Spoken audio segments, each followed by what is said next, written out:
ሰኒያ ሰለማን ይባላልው የመጣሁት ከቤኒሻንጉል ጉሙዝ ክልል የወከልኩት ማህበረሰብ የቤኒሻንጉል ብሔረሰብ ምክር ቤት ነው የወከልኩት። እዛ አካባቢ ላይ በብሔረሰብ ውስጥ ያለው በተለይ ከእርቅና ሰው ሲጣላ ግጭት አፈታቶች እና የግጭት መነሻዎችን በመለየት ማህበረሰብ ውስጥ ያለው ማነው ቁርሾዎች እና ማህበረሰብ ውስጥ ሲያላይ የነበረው በተለይ ከግጭት አፈታት ጀምሮ እስከ እርቅ ድረስ ያሉ ነገሮች በብሔረሰብ ምክር ቤት ሲሰራ ነበሩ። ወቅቱ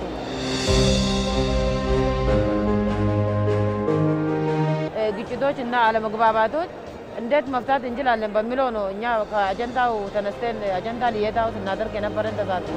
ስለዚህ እዛ ላይ የነበረን ተሳትፎ በተለይ ሀገራችን ኢትዮጵያ አንድ እንድትሆን ከዚህ በፊት የነበሩት የተሳቡ ድርጊቶች እና ታሪኮች ማሻሻል እንዳለብን እንደኔ እንደ ግለሰብ ማህበረሰቡንም ግንዛቤ ውስጥ አድርጎ ከዚህ በፊት በታሪክ ተቀምጦ የነበሩ እንደ ክልል የቀሩብን እንደ ማህበረሰብ የቀሩብን መስተካከል ያለባቸው ድርጊቶች እና ታሪኮች እንዲስተካከሉልን ብለን ነው እኛ እዚህ አጀንዳ ላይ የተሳተፍነው።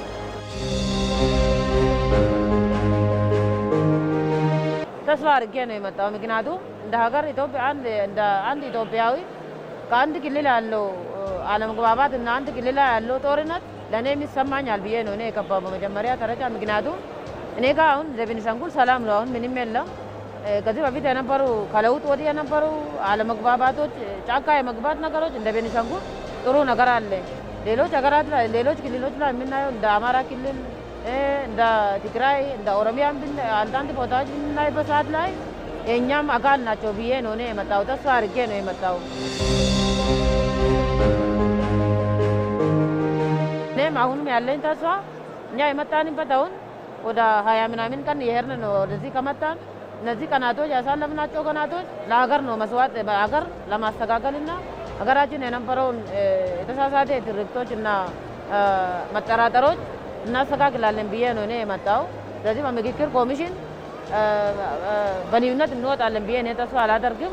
አሁን ከነበረው ጥርጣሬዎች እና ከነበረው አለመግባባቶች ከአንድ ለ10 ጀምረን አንድ ለ50 ጀምረን ዛሬ ደግሞ ወደ 250 እየሄድን ነው እና ጥሩ ነገሮች አሉ። ትውውቅ ነው የፈጠረብን። አንዱ የአንዱን የማያውቀውን ነው እንድናቅ ያደረገውና ያደረገልንና በጣም ተስፋ ማረገው በዚህ ምክክር ኮሚሽን የነበረው በተለይ መጠራጠሮች እንደ አንድ ኢትዮጵያዊ እንደ አንድ ማህበረሰብ እቺን ሀገራችን ለሌላ እንኳን ለኢትዮጵያ ለአፍሪካም ለሌላ ሀገር ተምሳሌት የምትሆን ሀገር እንደመሆኗ መጠን ያዝነውን በተለይ በምክክር ኮሚሽን የተያዙ እቅዶች እናሳካለንም ውይይታችንን በሰላም እንፈታለን የሚል ተስማምተንም በሰላም እንለያያለን የሚል ሀሳብ ነው ያለኝ በእኔ በኩል።